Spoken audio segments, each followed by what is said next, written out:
Bonjour à toutes et à tous et bienvenue dans une exploration fascinante au cœur de la microfinance africaine. Aujourd'hui, on va décortiquer une tension essentielle, un véritable défi. Comment concilier mission sociale et impératif de rentabilité? L'histoire de la microfinance est née d'une promesse, inspirée par des géants comme Mohamed Younous, mais aussi profondément ancrée dans nos traditions africaines de tontine. Elle visait à servir les exclus tout en bâtissant des organisations solides. Des coopératives d'épargne au Rwanda, aux banques de proximité au Sénégal, la finance inclusive en Afrique est un véritable kaléidoscope. Chaque forme institutionnelle est une réponse unique aux besoins diversifiés de nos communautés. Mais comment cultiver une culture d'entreprise qui permette de produire un impact social réel tout en générant les fonds nécessaires à sa propre survie? C'est la question centrale qui guide la microfinance africaine aujourd'hui. La réponse dépasse les simples calculs comptables. Elle touche à l'âme de ces institutions. Comment elles recrutent, forment leurs agents, définissent le succès. La mission sociale est-elle un poids ou la clé d'un modèle plus résilient? L'enjeu est colossal. Plus de 350 millions d'Africains sont encore sans service financier formel. Les IMF sont souvent leur seul lien avec le crédit productif. Comprendre leur culture est donc vital, à la fois pour la science et pour la pratique. La responsabilité sociale n'est pas qu'un discours.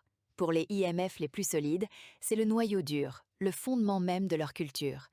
C'est ce qui guide toutes leurs actions, depuis le choix des bénéficiaires jusqu'à l'évaluation des performances. Cette éthique se voit concrètement dans la manière de sélectionner les bénéficiaires, de concevoir les produits financiers, d'accompagner les clients en difficulté de remboursement. C'est une éthique vécue, pas juste affichée. Pour vraiment inclure, il faut d'abord comprendre. Les IMF efficaces forment leurs agents non seulement à la finance, mais aussi à l'écoute, à la médiation. C'est ça la véritable boussole stratégique de l'inclusion. Au-delà des prêts, les IMF offrent des formations, créent des groupes de solidarité, soutiennent les femmes entrepreneurs. C'est tout un écosystème d'accompagnement qui enrichit la valeur sociale de ces organisations. Attention cependant aux risques. Si la mission sociale n'est qu'une façade, si les performances ne sont mesurées que financièrement, on tombe dans la dérive missionnaire. C'est un piège subtil mais dangereux pour l'authenticité de l'institution. À l'inverse, une obsession pour l'impact social sans une rigueur budgétaire mène à l'insolvabilité, et une IMF qui fait faillite, c'est une trahison pour les bénéficiaires qu'elle prétendait servir. L'équilibre est vraiment la clé.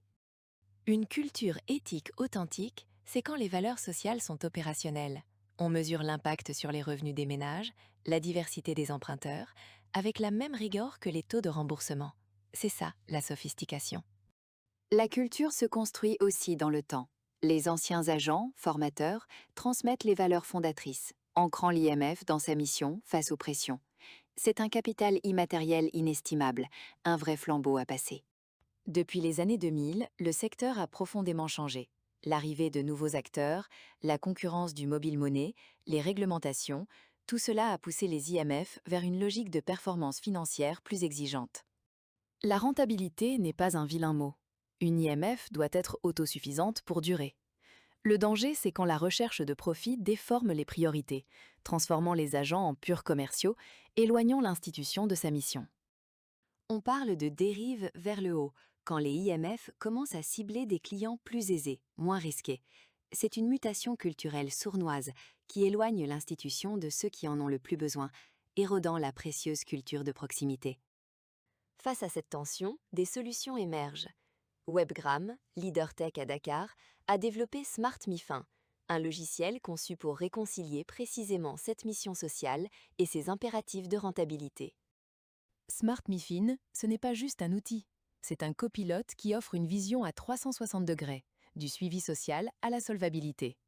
Il libère les agents des tâches admin pour qu'ils se concentrent sur l'humain, et il aide les dirigeants à prendre des décisions éclairées. Au final, les IMF les plus rentables sont celles qui ont fait de leur mission sociale un avantage. L'avenir, formaliser les valeurs, investir dans nos équipes, utiliser la tech comme catalyseur et renforcer une régulation éthique pour une finance plus juste.